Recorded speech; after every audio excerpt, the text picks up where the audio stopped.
If we have to travel long distances today, we generally jump into a car or into an airplane.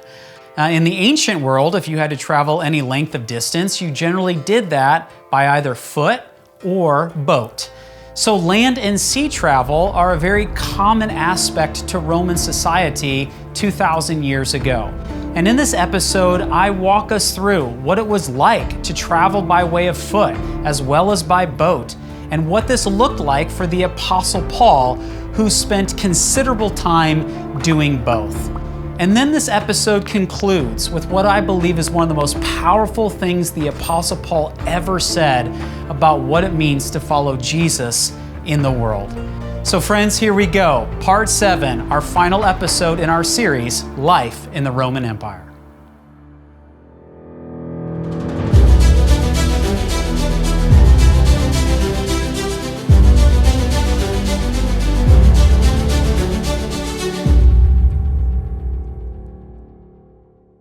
We know that Paul was one who traveled a lot in his journeys. And so when it came to travel in the ancient world, one of the things that we need to just understand is that most people did this either by land or by sea. This was very common in Paul's day. And the main reason for this is because Rome was ruling the world.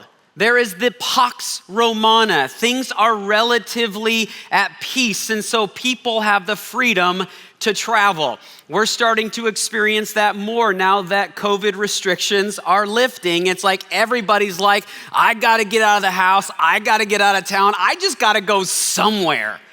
And that's what was going on in Paul's day. So I want to spend a little bit of time just talking about land travel as well as sea travel, just to give you a window into what the world was like, especially for the Apostle Paul, who is engaging in both of these kinds of travel. So first of all, most people traveled by foot or on foot. Most people didn't have a horse that they traveled with. If you were very well-to-do, you would do that, but most people traveled on foot. An average day's walk was 20 miles if you were on a journey. If you had a horse, you could go 30, but most people were on foot and you went 20. Now, you're also carrying your stuff as you go, and if you are traveling and you're well-to-do, then you have slaves to carry that, but if not, you're carrying your stuff a long, long way. It was dangerous to travel because of the widespread problem of robbers. Now, we get this in the parable of the Good Samaritan story, that there was robbers that were in the land of Israel. This was true all around the Roman Empire. Robert Garland says this about venturing out. He says, as a traveler in the countryside, you would have taken your life in your hands, as you would too if you had ventured abroad at night in a big city. As a result, the well-to-do rarely ventured out of doors unaccompanied. Now, one of the things that you find on Roman tombstones is this Latin phrase, interfectus a latronibus, killed by robbers. It was something that was prevalent and a problem in the ancient Roman world. And then you've also got that the empire was connected by these paved Roman roads, which we have talked about, and the estimate is somewhere between 55 and 65,000 miles of paved Roman road. Now, this made travel easier. It didn't make travel easy. But when you are on the main Roman roads, these things were incredibly well built. You can walk miles and miles of these 2,000-year-old Roman roads even today. So that's just a snapshot into the land travel side of things. Let's talk about sea travel. Now, Randy mentioned this yesterday, that when it came to the Mediterranean Sea, the Romans did not call it the Mediterranean, they called it Mare Nostrum. Our sea. Very prideful in their approach to the Mediterranean. We own this sucker, and this is going to be our water highways. And so you've got all of this travel going through the Mediterranean. Now, when it came to sea travel, like land travel, it was dangerous. And it was dangerous due to both weather and piracy. So when it came to weather, there was a 6-month window in which you could travel without huge concern about the weather going sideways on you. And that was typically from late March to late September. Now, from marine archaeology, we find that the most amount of shipwrecks actually occurred in the ancient world between 100 BC and 300 AD than any other period. It helps us to see that people were traveling a lot at the height of the Roman Empire. And then you have that in 67 BC, as it relates to piracy, Pompey the Great was the first one to not put a total kibosh on piracy, but to put it in check. It had been a massive problem before Pompey. Pompey did some amazing work in order to curb the piracy that was happening on the Mediterranean. Nicholas Purcell, who wrote a fantastic book on the Mediterranean Sea, said the Mediterranean seaways offered a world of opportunity and danger in which legality was tenuous and violence normal. Welcome to life on the sea. Now, when it came to travel on the sea, if you were a private individual, you were traveling as a passenger, or traveling on passenger ships or on merchant ships. And so if you were on a passenger ship, you had an idea of where it was going. If you weren't going to be traveling on a passenger ship, you would be hanging around a harbor, talking to the merchants, trying to figure out, are you going where I need to go? And if so, can I jump aboard? And so you are bringing food, stuff to cook with, you're bringing your bedding, you're carrying everything. None of this was provided for you. You carried it with you, and then you tried to figure out, okay, can I get on a passenger ship? If not, is the merchant ship going to where I need to go? Now, here is an artist's rendering of the Roman naval ships. So these things are big, extremely well built. But all of the ships were incredibly well built. And this is a model of a merchant ship.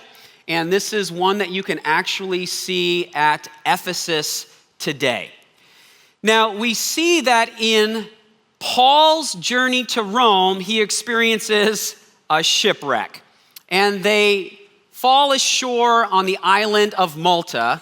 They winter there, and now they're trying to figure out, how do we get to Rome when our ship is at the bottom of the Mediterranean? And so in Acts 28, we are told that after 3 months, we set sail on an Alexandrian ship, which had wintered at the island and which had the twin brothers, a reference to Castor and Pollux, for its figurehead. So this is how Paul and his crew eventually got to Rome, where Paul was awaiting his first trial under the Emperor Nero. So that's just a little snapshot into the waterways and sea travel. What I want to do now is I really want to now shift gears entirely to Paul. And I want to just kind of talk about this last part of the talk in this way: honoring the mileage. Because something happens in Scripture quite frequently, and I would just summarize it this way. The Bible uses an economy of words. It says something and you go, is that far? It sounds far. I'm not sure if it's far. Because all of a sudden it says, well, and they went here, and they went here, and they went here. And if you don't understand the geography, you don't have a great atlas in front of you, you miss the significance behind the economy of the words. So for example, this is the beginning of Paul's third missionary journey, and Acts 19:1 has this: and it happened that while Apollos was at Corinth, Paul passed through the inland country and came to Ephesus. Or your text may say that Paul took the road through the interior and came to Ephesus. On a map here, what's in red is what Acts 19:1 just said. 600 plus miles of trekking through rough terrain for Paul to end up at Ephesus. And we have in just this verse, Paul passed through the inland country and came to Ephesus. It's a long distance. And this is true throughout Paul's missionary journeys. And so I want to talk about Paul's first journey, second journey, third journey, and his journey to Rome. And I just want to put up these maps here just to highlight, because these are in your appendix. And we were graciously given permission from the Satellite Bible Atlas to provide these to you. And so grateful for that. Fantastic maps. And so first missionary journey, second missionary journey, which then left Asia and then went into Europe. Third missionary journey here, and then Paul's trip to Rome. And one of the things that I had read about distances Paul had traveled, and I'm kind of one of those people that I never want to say, well, this is what it is because so-and-so said this is what it is. It's always wanting to figure out what are those sources, what's the information. So on several occasions, I have sat down with a map program that gives elevation and GPS coordinates and have plotted out the known Roman roads that we've had. And I went through Paul's 3 missionary journeys and his journey to Rome based on the best evidence we have on the paths that he would have taken to try to figure out how many miles did the Apostle Paul sail and walk for each missionary journey. This is one of the beautiful port cities that Paul sailed out of on his first missionary journey of Italia. Beautiful, beautiful area. Love taking people to this location. The harbor is to the lower right of the photo and then continues around back. And for any of you who have been to the Mediterranean or you've actually hiked in the Middle East, whether you've been on Roman roads, you know that hiking outside of Roman roads is rugged. You go up on these high hills, you look down on these valleys, you climb through these rocks, and this is the kind of terrain that Paul is both sailing on and walking through. And so what I have done is I've laid out here how far the dude sailed and walked on these journeys, and I rounded up about 20 miles either direction, up or down. Of course, he's walking in and out of the village and city every day when he's in these places, but this is just from point to point. How far did he sail? How far did he walk? In his first missionary journey, and what's in blue represents the sailing. Does that make sense? Okay, blue water, good. We're all there. 650 miles of sailing, 700 miles of, and I'm gonna call it hiking because it's not casual walking through the park. The dude's hiking. First missionary journey, 1,350 miles. Second missionary journey, he sails 1,400 miles. He hikes 1,450 miles for 2,850 miles. Third missionary journey, 1,600 miles of sailing, 1,750 miles of hiking. By the way, isn't it interesting how close the sailing and walking are for all of these journeys? For a total of 3,350 miles. Add on to that his journey to Rome, which is primarily sailing. It's another 2,000 miles. And the Apostle Paul, in these first 33 journeys and his sailing, almost 10,000 miles of sailing and hiking.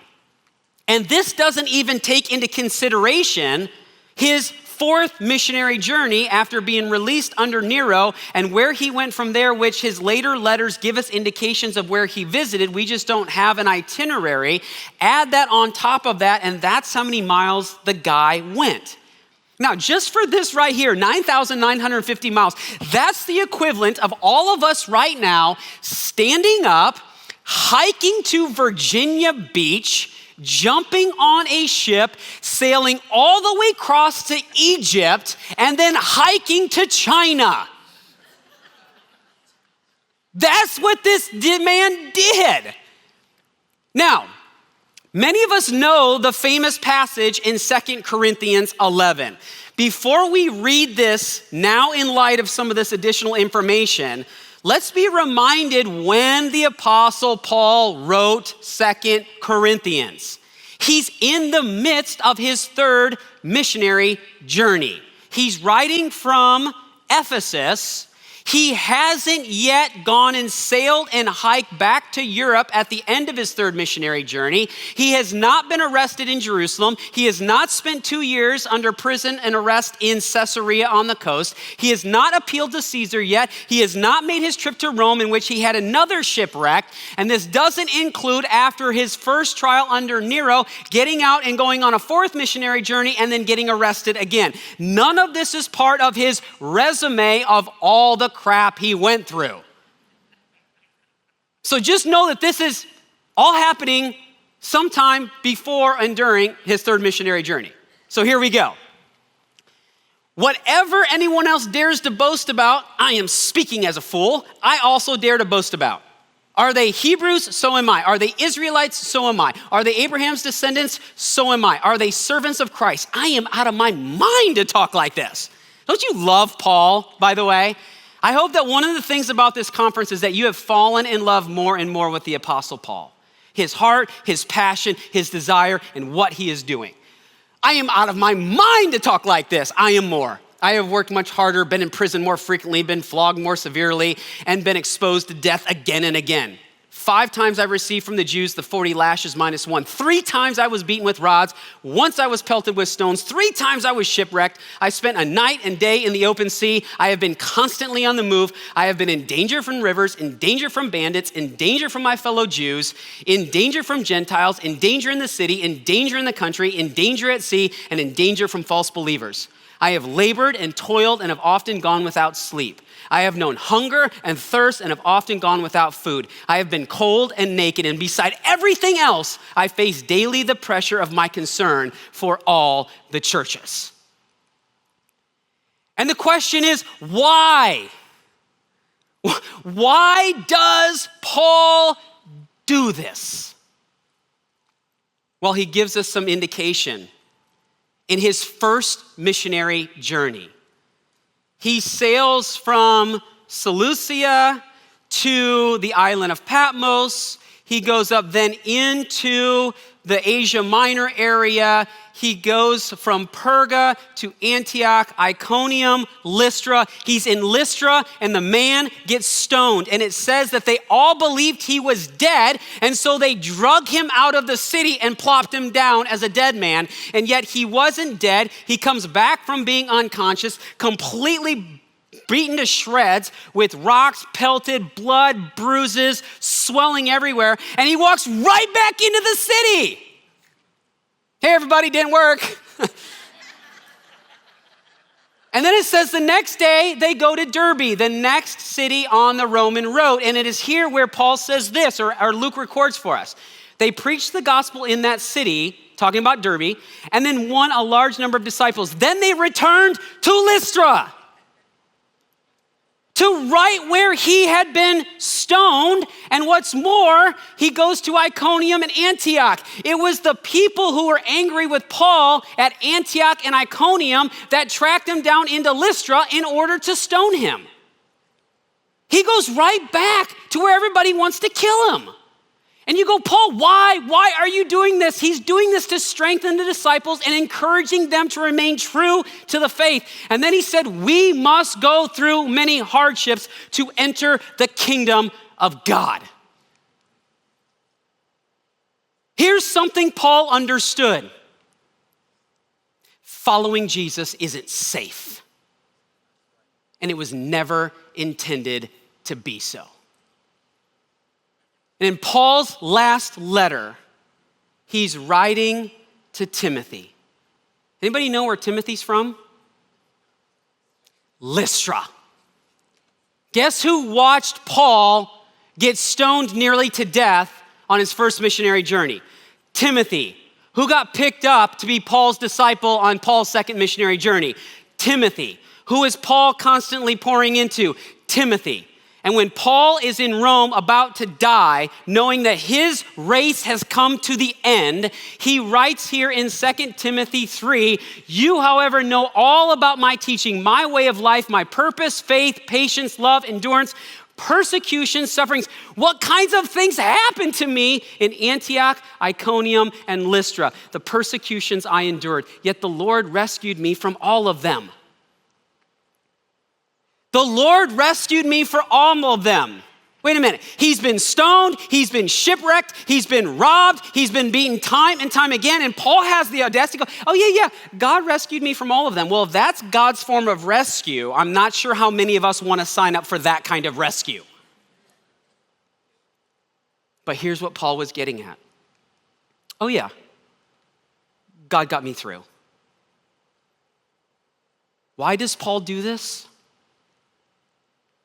Because he knows that doing the work of Jesus is dangerous. Danger in the countryside, danger in the city, danger with robbers. It's like everywhere Paul goes, there's danger. But I actually think that the reason why the danger arises is because Paul himself is dangerous to the dark forces of the world. And that Paul understood that following Jesus isn't safe. How many of us have heard the safest place to be is in the center of God's will? If that's the case, Paul set a really bad example. And you know who else did as well? Jesus. Because where did the center of God's will take him? To a cross. And when Jesus tells his disciples at Caesarea Philippi for the very first time, I'm gonna die, he says, pick up your cross and follow me, because this is no cakewalk. And one of the things that I have been challenged with in my own life is that when we live in America, we often make decisions first and foremost based on safety. That when God calls us into something, the first thing we're asking is this safe? Am I going to be successful? What's the itinerary here? What do you mean I don't get the destination? And it's like all of a sudden we make decisions of God saying, I want you to be faithful, and yet we allow the fear of the unknown, of what's going to happen. How is this going to turn out? What would my extended family say about this? Will I be successful? Will it be comfortable? And so often we make decisions on fear rather than faithfulness. And it's not that fear is wrong. I actually think fear is a good thing. Because fear lets you know that you're doing something significant. It allows you to hone in on the weight of a moment.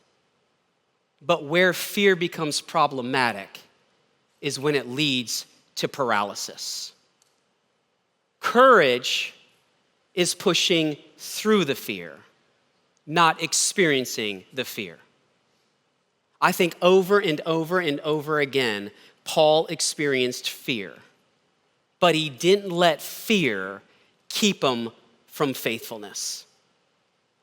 And the reason why we have gathered to talk about how God used a man like the Apostle Paul is because he knew that following Jesus wasn't safe. That was never supposed to be in the cards. We are called to be faithful, whatever the cost. That was the Apostle Paul. And the question is, could the same be said of us as well?